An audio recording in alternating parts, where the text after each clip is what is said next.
Death Club.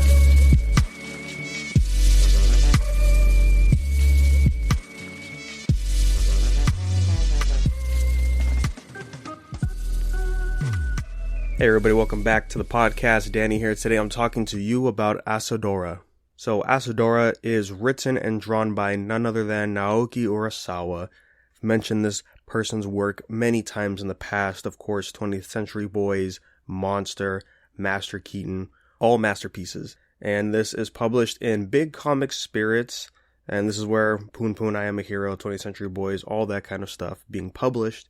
And this debuted in October of 2018, currently ongoing. If I'm not mistaken, there was a hiatus for this series for a while, but it should be back up.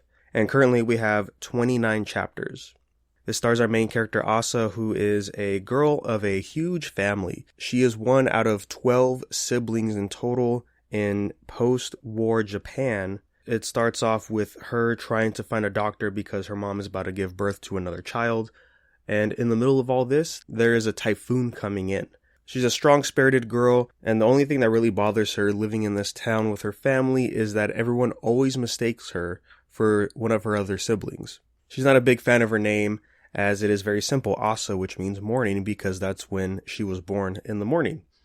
Versus all of her other siblings, they have normal names. So that always really bothers her because it is a small town, right? So everybody knows each other, but they always mistake her name with someone else's. And while the storm is kicking up, she has to run home after she found the doctor. And in the middle of that, she bumps into one of her friends whose goal is to represent Japan at the Olympics for track and field.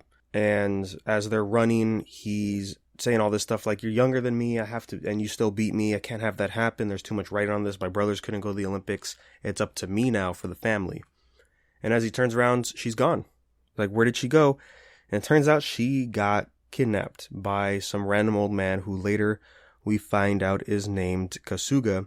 And the reason he kidnapped her is because she was wearing a raincoat that had the doctor's name on it, right? Because of the hospital he works at is named after him. And so he thought he could get a ransom by kidnapping his daughter because, of course, he has to have money. And yes, that is not the case, so he's frustrated about that, and the reason he captured her mainly was because she kept screaming, thief, thief, as he was exiting a building, stealing some stuff. And then there we get the breakdown of his character as like, oh, this isn't just some random man. He is struggling in life and is desperate for a lot of things. As we dive in more and more about him, we find out that he actually was in the war. He was a fighter pilot and one of the best. And now life post-war has not been the best for him. He basically got the short end of the stick with everything going on in his life, and that is what made him so desperate because he wants to get a pilot's license so that way he may fly again. So they're in this shack and the storm's getting worse. In the first or second chapter, Asa heard a scream within the winds. It sounded like someone was crying. And then it happens again in the shack, and the shack is starting to be ripped apart from the insane wind that's going on. So they leave and try to find more safety. They end up finding a metal crate to hop into to stay away from the storm. They get thrusted around and things die down. When they feel like it's safe, they get out and the entire district is just filled with water. It got submerged during the typhoon. And so after Asa hears him out and says, you could still be a hero, he says, you know what, you're right. He buckles down and is doing the good thing and helping survivors that are trapped on their houses as they both go on this plane he hijacked and are delivering rice balls and water to people in need. So around this point, I was already digging the story, right? It's Urasawa, so of course, I already know this is going to be some high quality work, a lot of great writing to the characters. And sure enough, yeah, Asa's a very likable character. Sure, she's young, but she really stands out. Eventually, after this first arc, we do get a time skip into the series where she's much older and, things have been moving along pretty nicely. Even with Kasuga, we get some more stuff with him in this first arc. And, he becomes a likable character by the end. You end up rooting for him and thinking, yeah, he's not a bad guy. He was just in a bad situation.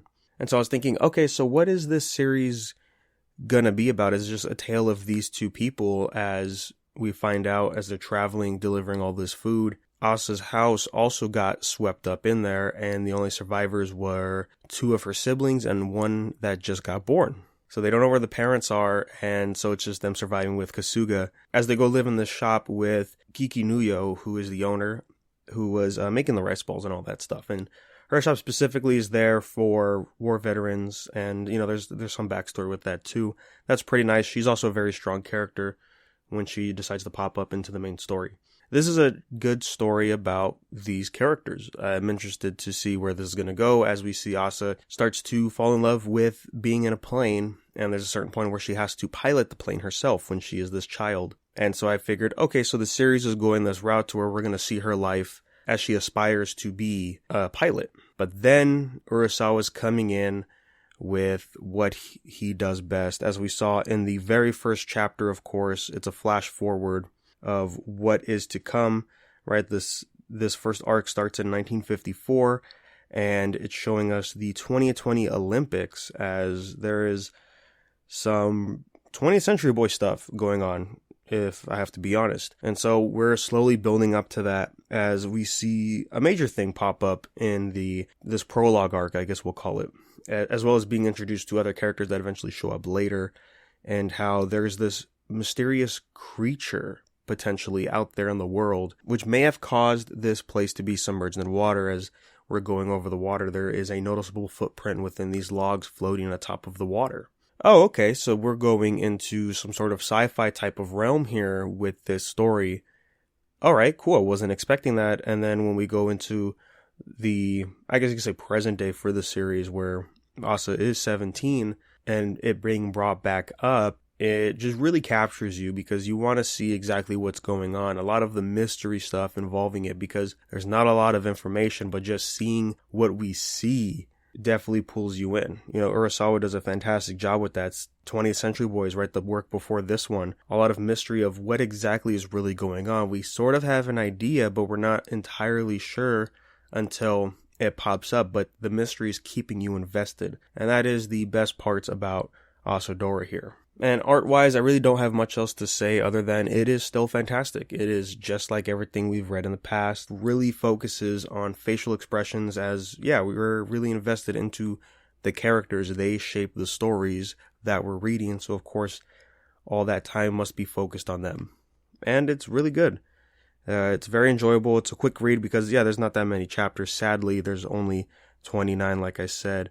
But as we come back from this hiatus, I am looking forward to seeing what else Urasawa is going to bring us into this story. Plenty of drama that pops up later down the line as well. More or less, there's secret agents, quote unquote, coming in. There's journalists trying to find the truth.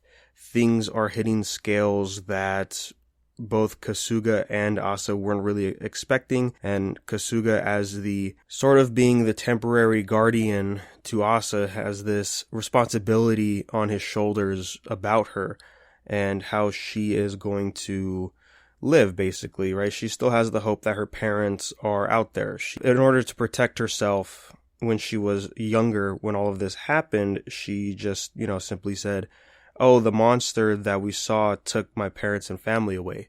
They're somewhere out there, we just have to go find them. As she's gotten older, she's sort of gotten that out of her head, but, she still believes they're out there. And so when the moment arises of, hey, we're actually trying to find that thing that may or may not have taken your parents, she's all for it. But of course, Kasuga's like, I don't know if I want her to enter this world that I've been in with the army, because this isn't officially government business. This is private contracting stuff, because the year that they're in, as she's 17 and this monster may reappear, it is the Olympics.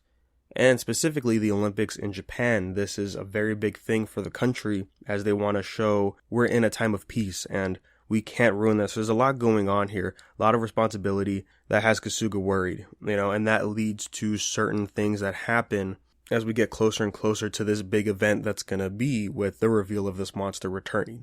Again, very early on in this series, it could go so many different places, but I cannot wait to go along with that journey, and I definitely recommend it. If you're a fan of Urasawa, that's just no question, really, right? If there's a new work from the guy, then you're going to read it because it's good. So, alright guys, quick episode. That's really all I had to say for this series, as we can't really dive too deep into it. Other than, I highly recommend checking it out, man, of course. But what do you guys think? Have you checked out Asadora? Would love to hear your thoughts. You can send an email to unversedpodcast@gmail.com. and we will bring those up on the next episode as always. And then you can follow us on social media at Unverse Podcast anywhere you go, and we'll let you know when those episodes drop. So thanks, guys, and we'll catch you on the next one.